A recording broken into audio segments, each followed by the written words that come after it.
और है यूपी की माफ करिएगा 14 जनवरी से कैंपेन लॉन्च होगा और यूपी की तर्ज पर यहां भी लड़की हूं लड़ सकती हूं का नारा बुलंद किया जाएगा। इसके साथ ही जिलों में हनुमान चालीसा का पाठ भी कराया जाएगा, लेकिन इसे लेकर कांग्रेस में ही अब सवाल खड़े होने लगे हैं। देखिए रिपोर्ट। एमपी में भी कांग्रेस का नया आगाज। यूपी के कैंपेन की होगी यहां शुरुआत। लड़की हूं लड़ सकती हूं का नारा, सॉफ्ट हिंदुत्व का भी सहारा।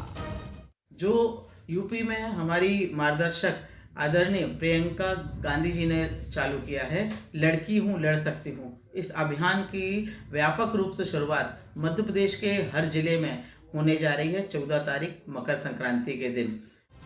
प्रियंका गांधी के नारे और कमलनाथ के आराध्य हनुमान के सहारे के साथ 2023 में कांग्रेस बड़ा सियासी धावा बोलने जा रही है। 2018 के विधानसभा चुनाव में भी कांग्रेस का सॉफ्ट हिंदुत्व दिखा था, लेकिन इस बार नारी के लिए एक नया नारा भी है। खास बात यह भी है कि कांग्रेस का संभवतः ये पहला कैंपेन है जो हनुमान चालीसा के पाठ के साथ शुरू होगा। महिला कांग्रेस प्रदेश के सभी जिलों में हनुमान चालीसा का पाठ करेगी। 14 जनवरी को दोपहर 3 बजे से सभी जिला मुख्यालयों पर चालीसा का पाठ होगा। राजधानी भोपाल में प्रदेश कांग्रेस कार्यालय के बाहर भी हनुमान चालीसा का पाठ किया जाएगा। इसी दिन महिला कांग्रेस के लड़की हूं लड़ सकती हूं अभियान की शुरुआत होगी। सबसे पहले तो यहाँ पे हम मकर संक्रांति की शुभकामनाएं देंगे और यहाँ की सरकार को भगवान सद्बुद्धि दे, उसके लिए हनुमान चालीसा का हमने यहाँ पे पाठ रखा है, जो एक महिलाओं को सशक्त बनकर आवाज उभरे। महिलाएं इससे लड़की हूँ लड़ सकती हूँ। मध्य प्रदेश में महिला कांग्रेस के द्वारा कल यहाँ पे माननीय अर्चना जायसवाल जी के नेतृत्व में हम लोग यहाँ पे आगाज करेंगे।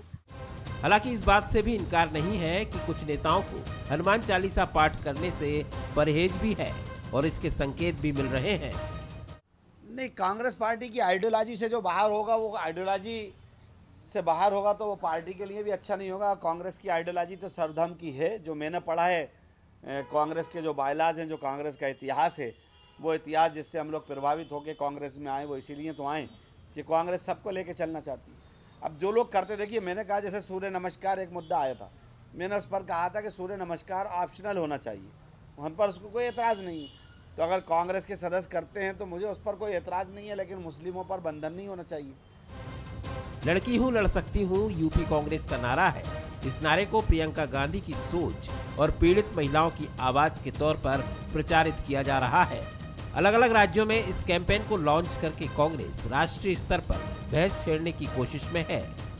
हमारी मध्य प्रदेश की सरकार ने सबसे पहले स्थानीय निकायों में महिलाओं को 50% का आरक्षण देकर ये सिद्ध कर दिया है कि भारतीय जनता पार्टी महिलाओं के हित में काम करने वाली सरकार है।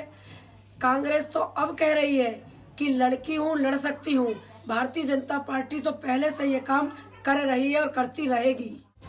राजनीति के जानकारों की माने तो एमपी में कांग्रेस प्रियंका फैक्टर को भुनाने की तैयारी में है, लेकिन यहाँ सॉफ्ट हिंदुत्व भी साथ साथ चलेगा। वैसे भी कमलनाथ की हनुमान भक्ति भी किसी से छिपी नहीं है। वैसे कुछ नेताओं को हनुमान चालीसा पाठ करने से परहेज भी है। जो भी हो, लेकिन इस द्वंद्व को साथ लेकर भी कांग्रेस एक बड़ा दांव खेलने की तैयारी में तो है ही। सूरज शर्मा, बंसल न्यूज, भोपाल। तो मध्य प्रदेश बीजेपी की महिला विंग यूपी में प्रियंका के लड़की हूं लड़ सकती हूं का जवाब देगी। बीजेपी महिला मोर्चा की 40 महिला कार्यकर्ता यूपी के लिए रवाना हुई है। हालांकि कांग्रेस ने इस पर निशाना साधा है। देखिए रिपोर्ट। यूपी चुनाव बीजेपी के लिए प्रतिष्ठा का चुनाव है। कांग्रेस की प्रियंका गांधी भी इस बार अलग तरह से सक्रिय नजर आ रही हैं और वहीं बीजेपी भी इस बात को समझ रही है। इसीलिए प्रियंका गांधी को जवाब देने के लिए एमपी से महिलाओं को बुलाया गया है, जिसके लिए महिला मोर्चा की अध्यक्ष माया नरोलिया के नेतृत्व में 40 महिलाओं का दल गया है। बीजेपी की ये महिलाएं शिवराज सरकार की चलाई जा रही योजनाओं का भी बखान करेंगी। मध्य प्रदेश की सरकार ने ये किया है, ये बताने के लिए हमको प्रसन्नता होती है और निश्चित रूप से उस पर असर भी पड़ता है। और उत्तर प्रदेश में चूंकि गए तो उत्तर प्रदेश में खुद माननीय योगी जी ने जो काम किए हैं वही पूरे देश को बताने के लिए पर्याप्त है। उन्होंने जिस चुनौती के साथ उत्तर प्रदेश को संभाला है, संवारा है, बढ़ाया है, तो हम जाकर के वहाँ केवल चुनाव में हम वहाँ के प्रत्याशी की मदद कर सकें, सहयोग कर सकें और भारतीय जनता पार्टी का कमल उत्तर प्रदेश में दोबारा से खिले। हमारी प्रदेश की अध्यक्ष बहन माया नारोलिया जी के नेतृत्व में 40 से अधिक महिलाएं यहाँ से गई हैं और वहाँ जाकर के जो उनके क्षेत्र तय हुए हैं उन क्षेत्रों में वो बहनें वहाँ काम करेंगी। प्रियंका जी को आज याद आया है, पर मैं उनको याद दिला दूं, मुझे लड़ने की आवश्यकता नहीं है, मैं तो स्वयं शक्ति हूँ। तो जो शक्ति है, स्वरूपा है, उसको क्या लड़ना सिखाना, वो तो उसके अंदर निहित है। आपको आज याद आ रहा होगा, अच्छी बात है, याद कर लीजिए। लेकिन हमारे लिए महिला हमेशा सम्मान का विषय रही है, लड़ने का विषय नहीं है वो।